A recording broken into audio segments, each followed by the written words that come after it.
स्वामी विवेकानंद की एक बड़ी प्यारी लाइन है कि संघर्ष जितना बड़ा होगा सफलताएं उतनी ही बड़ी होगी। तो बिना किसी देरी के दोस्तों आज का हम क्लास स्टार्ट करते हैं। ग्रेविटेशन अर्थात गुरुत्वाकर्षण का छठा वीडियो। ठीक है, गुरुत्वाकर्षण का छठा वीडियो, ग्रेविटेशन का छठा वीडियो। देखिए, इसमें हम आज पढ़ेंगे उत्प्लावन बल, आर्किमिडीज का सिद्धांत और प्लावन का नियम पढ़ेंगे। ठीक है, अर्थात हम कैसे तैरते हैं, आदमी क्यों डूब जाते हैं, इन सभी बातों को इस वीडियो में हम आज जानेंगे। ठीक है दोस्तों, तो वीडियो को आप लास्ट तक देखिएगा। तो चलिए अब देखते हैं उत्प्लावन बल अर्थात बाउंड फोर्स किसे कहते हैं। किसी द्रव में किसी वस्तु को पूर्णतः या अंशतः डुबाने पर उस वस्तु द्वारा द्रव के ऊपर की ओर लगा बल, ऊपर दिशा की ओर लगा बल उत्प्लावन बल कहलाता है। अब देखिए, जानते हैं उत्प्लावन बल क्या है। यदि हम किसी द्रव में अर्थात पानी में किसी भी वस्तु को अगर हम डालेंगे तो उस वस्तु द्वारा जो ऊपर की तरफ जो बल लगेगा, ऊपर की तरफ जो बल लगेगा उसे हम क्या कहेंगे, उत्प्लावन बल कहेंगे दोस्तों। ठीक है, यदि कोई व्यक्ति ही पानी में कूद जाता है तो उस व्यक्ति के द्वारा ऊपर की तरफ कुछ ना कुछ बल लगता है, उसको क्या कहेंगे, उत्प्लावन बल कहेंगे। ठीक है दोस्तों, तो जाने आप ये जान गए हम उत्प्लावन बल क्या है। अब जानते हैं आर्किमिडीज का सिद्धांत। आर्किमिडीज का सिद्धांत देखिए, परीक्षा व्यू से बहुत ही वीवीआई क्वेश्चन है। ठीक है, आर्किमिडीज का सिद्धांत, आर्किमिडीज लॉज। आर्किमिडीज लॉ क्या है, what is Archimedes law, Archimedes का सिद्धांत क्या है। तो जानते हैं आर्किमिडीज का सिद्धांत, जब कोई वस्तु किसी द्रव या जब किसी वस्तु को किसी द्रव या गैस में पूर्णतः या अंशतः डुबाया जाता है तो उस वस्तु के भार में आभासी कमी उस वस्तु द्वारा प्रतिस्थापित किए गए द्रव या गैस के बराबर होता है। ठीक है दोस्तों, देखिए ये बहुत ही बड़ा लाइन है। अब देखते हैं यहाँ पे, जब कोई वस्तु किसी द्रव या गैस में पूर्णतः या अंशतः डुबाई जाती है तो उस वस्तु के भार में आभासी कमी डूबे हुए भाग द्वारा हटाए गए द्रव्यों या गैसों के बराबर होता है। इसको हम सत्यापन विधि द्वारा समझते हैं। ठीक है, तो यहाँ पे सत्यापन है, देखिएगा यहाँ पे हम कुछ चित्र बनाए हैं, दिखाइए कैमरा में थोड़ा।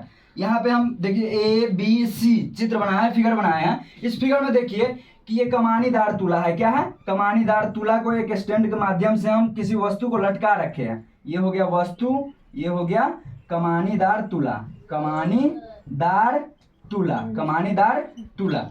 अब ये कमानीदार तुला के माध्यम से हम एक वस्तु को लटका रखे हैं यहाँ पे। अब कमानीदार तुला के माध्यम से उस वस्तु को एक बीकर से भरे लबालब भरे पानी में हम डाले। तो पानी में हम किसी वस्तु को डालेंगे, यदि हम पानी में किसी वस्तु को डालते हैं तो अब देखिएगा कि उस वस्तु के द्रव का लेवल बढ़ जाता है। ठीक है, देखिए यहाँ पे भी लेवल बढ़ गया है। ठीक है, यहाँ पे लेवल कम था और यहाँ पे लेवल बढ़ गया। अब देखिए इसका लेवल क्यों बढ़ा, अर्थात पानी का लेवल क्या हुआ, बढ़ गया।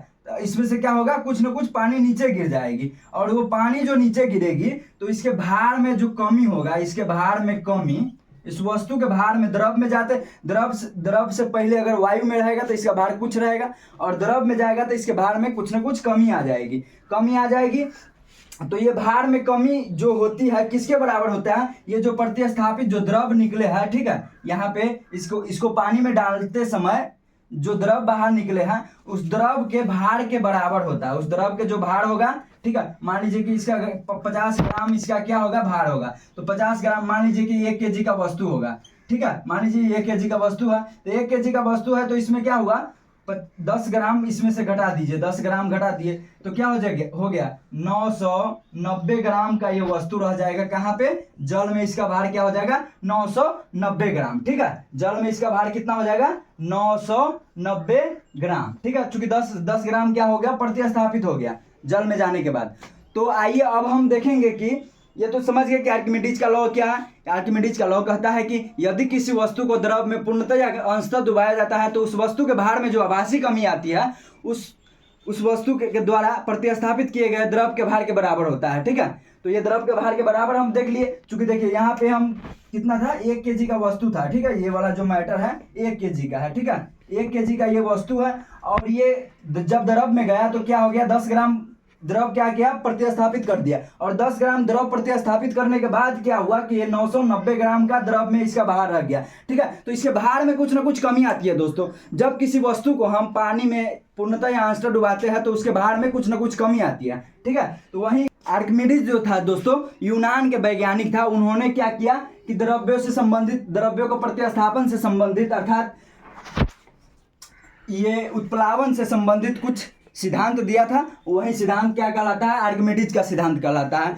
जो इस प्रकार है क्या कि यह जब कोई वस्तु किसी द्रव्य या गैस में पूर्णतः या अंशतः डुबाई जाती है तो उस वस्तु के भार में आभासी कमी डूबे हुए भाग द्वारा हटाए गए द्रव्यों या गैसों के बराबर होता है। आर्किमिडीज का सिद्धांत है। आर्किमिडीज कौन था दोस्तों? यूनान के एक वैज्ञानिक थे जिन्होंने क्या उत्प्लावन बल से संबंधित सिद्धांत दिए थे। उत्प्लावन बल हम पहले बता दिए, अब आर्किमिडीज का सिद्धांत भी जान लिए। अब जानते हैं प्लवन के नियम, अर्थात जब हम तैरते हैं पानी में तो कब हम पानी में तैर सकते हैं, कब डूब जाते हैं, कब बीच में अटकल रहते हैं, ये सब हम उत्प्लावन या प्लवन अर्थात तैरने के नियम जानेंगे कि लोग कैसे तैरते हैं और कैसे डूब जाते हैं, कैसे बीच में रहते हैं। ठीक है, तो ये सभी नियम जानेंगे आज।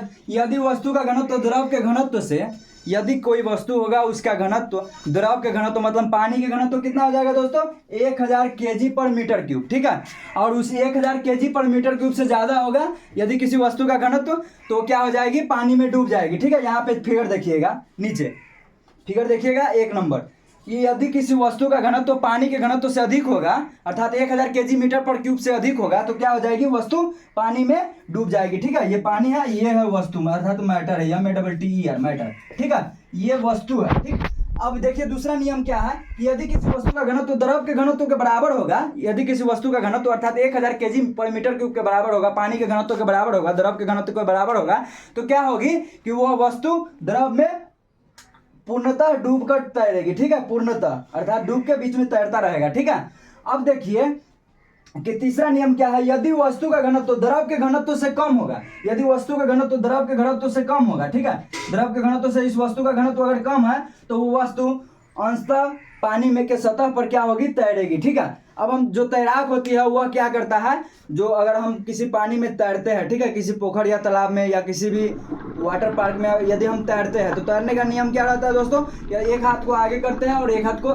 पैर से क्या करते हैं? पीछे मारते हैं। पैर से पीछे मारते हैं, जल क्या होता है? विस्थापित हो जाता है और हम आगे की तरफ बढ़ पाते हैं। यदि कोई आदमी जिंदा रहता है तब तक उसके सांस चलती रहती है और सांस चलती रहती है तब तक उसके शरीर में क्या होती है? ब्लड सर्कुलेशन की क्रिया चलती रहती है और क्या होता है? वो पानी का बुलबुला ऊपर छोड़ते रहता है। यदि कोई वस्तु मर जाता है तो उसके ब्लड सर्कुलेशन की क्रिया बंद हो जाती है, सांस लेना और छोड़ना क्या हो जाता है? उसका बंद हो जाता है और उस प्रकार उसके व्यक्ति के क्या होती है? उस व्यक्ति का घनत्व कम जाता है और उस व्यक्ति का जब घनत्व कम जाएगा तो द्रव के घनत्व से कम रहेगा तो क्या हो जाएगा? द्रव के घनत्व से कम रहेगा तो वह वस्तु क्या पानी के सतह पर तैरता रहता है। ठीक है, तो यदि कोई वस्तु मर जाता है तो पानी के सतह पर तैरता है और जिंदा रहता है अर्थात उसका घनत्व डेंसिटी बड़ा रहता है। ठीक है, जल के घनत्व से अधिक होता है मनुष्य के शरीर की डेंसिटी, इसलिए क्या करता है? वह तैरता रहता है, जल के अंदर रहता है। ठीक है, जैसे ही मर जाता है तो तैरने लगता है। ठीक, तो अगला चैप्टर हम पढ़ाने वाले हैं कल से, अर्थात अगला वीडियो से अगला चैप्टर आ जाएगा कार्य, ऊर्जा और शक्ति। ठीक, कार्य, ऊर्जा और शक्ति ये जो 5वां चैप्टर है ये अगली वीडियो आएगी। ठीक है, और आप लोग क्या कीजिए? चैनल को सब्सक्राइब कर दीजिए और ज़्यादा से ज़्यादा शेयर कीजिए। ठीक है दोस्तों, तो अब हम चलते हैं। जय हिंद।